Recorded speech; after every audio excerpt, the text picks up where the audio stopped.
Magandang araw po sa inyong lahat. Hi. Sa ngayon, kukuha tayo ng mga gulay para dito kami makakain ng lunch sa farm. Kukuha kami ng mga gulay. Halos lahat ng halo ng pakbet nandito na nakatanim na rito.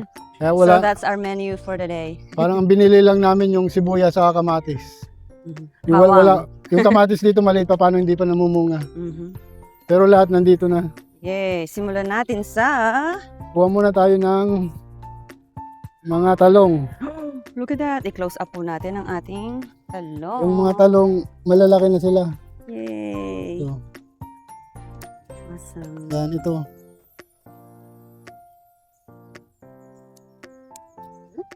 Wow. What am I gonna do? Oh, you help Daddy harvest the... Ngayon, you hold it and then I'll cut it. Oh, here. Hold it. Oh, hold that one. Hold on the bottom. And the other one here. The other one. And there. Put the eggplant gently, okay? In the basket. Then one more. Okay, I think that's good enough for the eggplant. And then, pakita mo mga eggplant. Yeah. Kita pa natin, ang dami. Dito. Dami. But I think it's shady.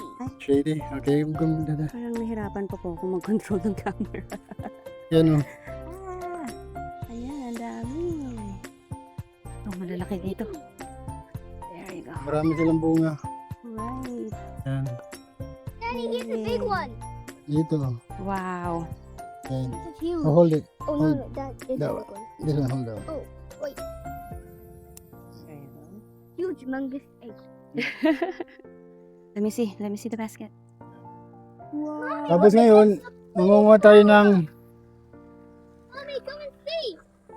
Come and see right now. What? It's beautiful. Oh, the flower? Yeah. Ta-da. Yeah, don't pick. Okay, ngayon kuha tayo ng Okay. ampalaya. Palaya. Itong ampalaya na ito, maliit lang ang variety nito. Yan. Ito po yung binili ko sa Baguio. Yeah. And then, Hmm. dito tayo sa kabila po muna ng ampalaya. Ito, hindi pa ba ito pwede? Wait. Isa maliit pa na Ah, maliit pa. Okay. This one, try plant. Oh, shy plant. Right. Yan o. Ang daming talong. Ito ang lalaki na ng... Oh, Malaki na. Kailangan na rin i-harvest. kasi baka titigas na rin. Oo. Hindi na masarap pag ano na. Yung mga iba, ipamimigay muna namin dahil wala pa kaming tindahan. Yung mga ampalaya. Dito. There you go. And ito na lang. Can I help? Here, you hold this, so I'll cut it. Oh, you cut it. You cut it yourself. Hmm.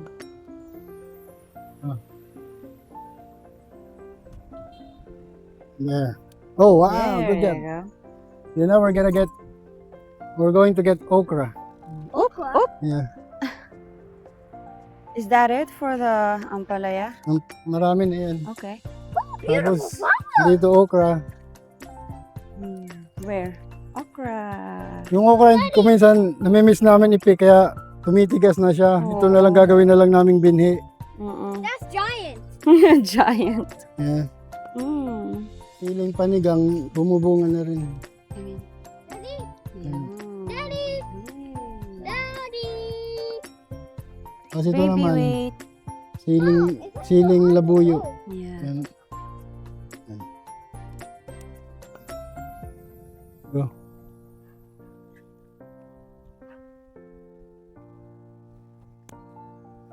Oh, that one, this one. No, hold that one, and I'll cut it. This one. There you go. Okay. Go further.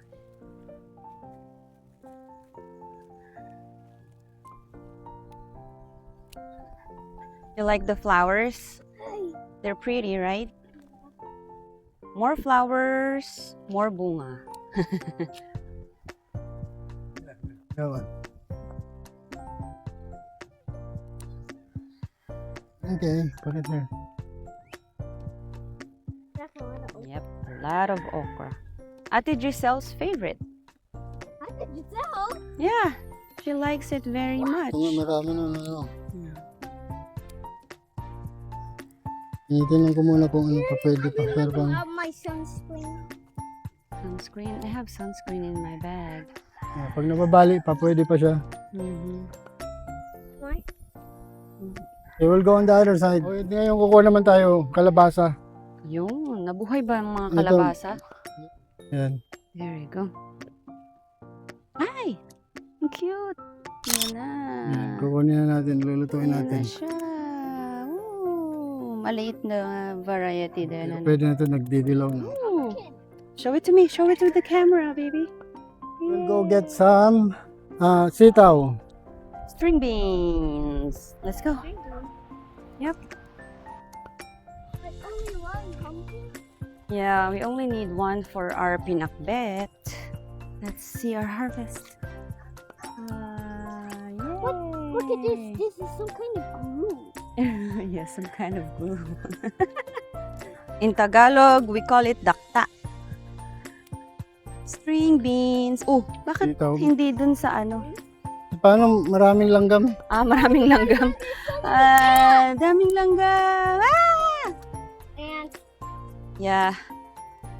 Ito ang gustong-gusto ng langgam, ano? Matamis siguro to na variety kaya Grabe ang langgam eh. nilalanggam mo. Ang hirap mag-harvest pag masyadong malanggam. I'm going back. Okay. Okay. Grabe pong laki ng okra. Grabe, oh. Na-amaze ako. Thank you, Lord. Yan, ito. Sobrang Okra. dami pong bunga ng aming mga pananim.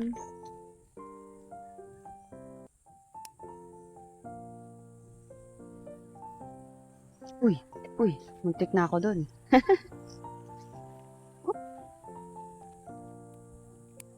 Yung ano. Ang iba na hinog na matigas. Sobrang dami pala nating okra. Okra din pala sa side na to. Yeah. Haba. Haba nga eh.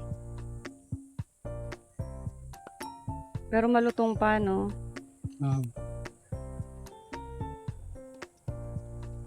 Nice.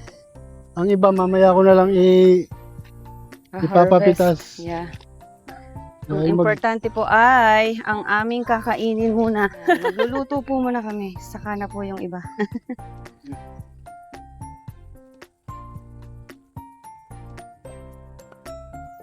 Let me see our basket. Yeah. Sitaw. Yeah. Yan. Yay. Ayan Ngayon, na po ang harvest. Magluluto na si Mister. Mhm. Siya po talaga ang official cook. Yep, Yes. let's go. Out. I thought you went back already. Thanks for waiting for us. Okay, there you go. Daddy and son. No, not too much. Just cut it in half. No, that's not the half. Finger. Okay, good. Okay. Next, at the end. There. Mhm. Cut in half. It doesn't have to be exact. Sinukat pa talaga niya. Oh. Sabi mo kasi half eh. Working hands. Bless the work of our hands po, Lord. And before we forget, a big shout out to all of our supporters po. We're so thankful for all of you who continually watch our videos. Okay, Daddy's turn. Yeah. You're like a cheetah. Chira. Fast like a cheetah. Yeah. Grabe Hey, ang these are fresh po babies. yung mga to. Ito po yung ulam namin kagabi. Salsyadong ampalaya. Nung una nga, hindi ko pa nga po alam na ampalaya po pala namin yun. Tapos, na-realize ko lang, sobrang linamnam. Tapos, sabi ng husband ko, yun nga po, galing po pala dun sa, Farm. dito sa aming farm, I mean. Green Iba po yung beans. lasa pag organic. Daddy, can I? Right. These are the moments we treasure the most. Walang grand plans, walang special occasion. Alam mo yun, just the three of us spending an ordinary day together. Harvesting what we've grown, preparing lunch, sharing little conversations in between. The kind of moments that are so easy to overlook when you're living them. Tignan niyo po itong aming pumpkin. Sobrang ganda po ng balat. And, manipis lang din po. And I Malaman think it po siya. smells like mango. Smile, baby smile. I'm trying to replace my smile with that pumpkin. Yeah. But maybe that's the beauty of it. The days that seem the most ordinary often become the memories we hold on to the longest. Years from now, I probably won't remember every task we finished that day, but I'll remember this feeling, working side by side, hearing our son's laughter, and ending the day around the same table. For us, this is what a rich life looks like. Simple, slow, and filled with the people we love most. Ah, dito na po kami magluluto ngayon. Chef in the farm. Chef Boyardee.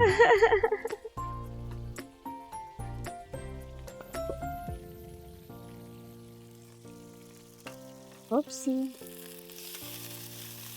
Mas gumagwapo talaga sa paningin ko yung asawa ko kapag nakikita ko siyang nagluluto. Not too much. Not too much. A little bit. Oh. Ngayong July po, 1 year na kami rito sa Philippines. Yahoo! Yeah, pero parang wala namang regrets pag uwi namin dahil naramdaman talaga ng katawan ko na parang gumanda yung pakiramdam ko. Kasi parang nung nasa US kami, parang hinahapo ako maghinga dahil medyo mataba pa ako ng konti kaysa sa ngayon. Kaya talagang masaya ako dahil parang napaganda ko yung health ko rito sa Pilipinas. Dahil bihira kami kumain ng processed food, halos gulay, tapos ito, hinaluan lang namin ng konting baboy, Pampalasa. pampalasa lang. Kaya, yun, masaya, parang tamang desisyon sa amin, pero sa akin na umuwi kami sa Philippines dahil, yun nga, na parang may mabuti akong nagawa para sa kalusugan ko. Paano, talagang nag-i-struggle ako dyan sa Amerika magpapayat dahil napakadaming pagkain. Tapos, siyempre, pagbukas mo sa Amerika, kapag bukas mo ng rep, laging punong-puno, mahirap mag-control sa sarili. Alis dito kahit kumain ka ng marami, pero hindi naman yung mga unhealthy. Sa Pilipinas, sa Amerika, bumibili ako ng malaking pizza palagi. Dahil mura. Parang $10 lang isang buong pizza. Yun kasi yung convenient eh. Oh, kaya Diba? dito, parang nakakain kami ng pizza rito once a month lang pag itong anak namin humingi nagre-request ng pizza, saka lang kami kumakain ng pizza. Or pag may occasion lang. Kaya, yun. Isa sa mga naging magandang benefit talaga is yung sa health. Yeah. Saka yung mental health ko, gumanda dahil dyan parang nai-stress ako palagi. Dahil unang-una nai-stress ako sa weather pag malamig na. Tapos nakikita ko yung mga tanim ko na nagsisimatayan na. Dito sa Philippines, palagi kaming nakakapasyal sa dagat. Parang talagang nakaka-relax kami. Yeah, pag gusto mo mag-relax anytime. Malapit lang kami sa magagandang dagat dito. Tapos hindi naman kamahalan. Magagasolina ka lang tapos magbabaon kami ng pagkain. Ang entrance fee rito sa mga beach siguro mga Nagre-range na 50 pesos to 150, di ba? Yeah. So parang $1 to $3 lang ang entrance fee. Samantalang pag pumupunta kami ng Florida, Mom, sa pamasahe lang namin, like popcorn. more than 1,000 na. $1,000. Wala kasing dagat sa Minnesota. Puro lake. In 1 year, ito na po yung improvement. Grabe po. Kung makita nyo po yung pinakaunang video namin, yung land clearing, lahat po ito ay masusukal. Puro bushes, puro kung ano-ano lang. Pero ito na po siya ngayon. Sobrang laki po talaga ng improvement in 1 year.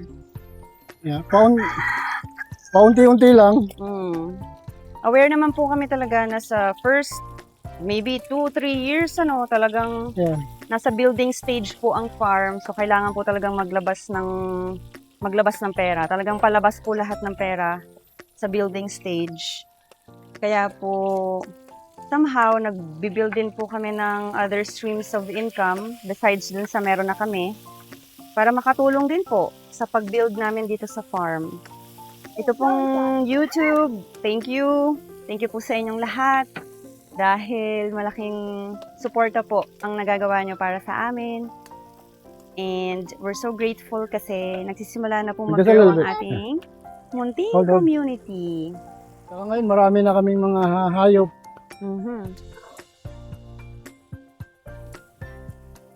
Saka si Daniel, lagi namin Ina-expose. tinuturuan ng mabuhay. Yeah. Mabuhay ng Simple lang. simple. Pero matalino to. Advance ang knowledge nito. Good job, my love. Mom is proud of you. Let's see. Let's show them. Yeah. You should try this.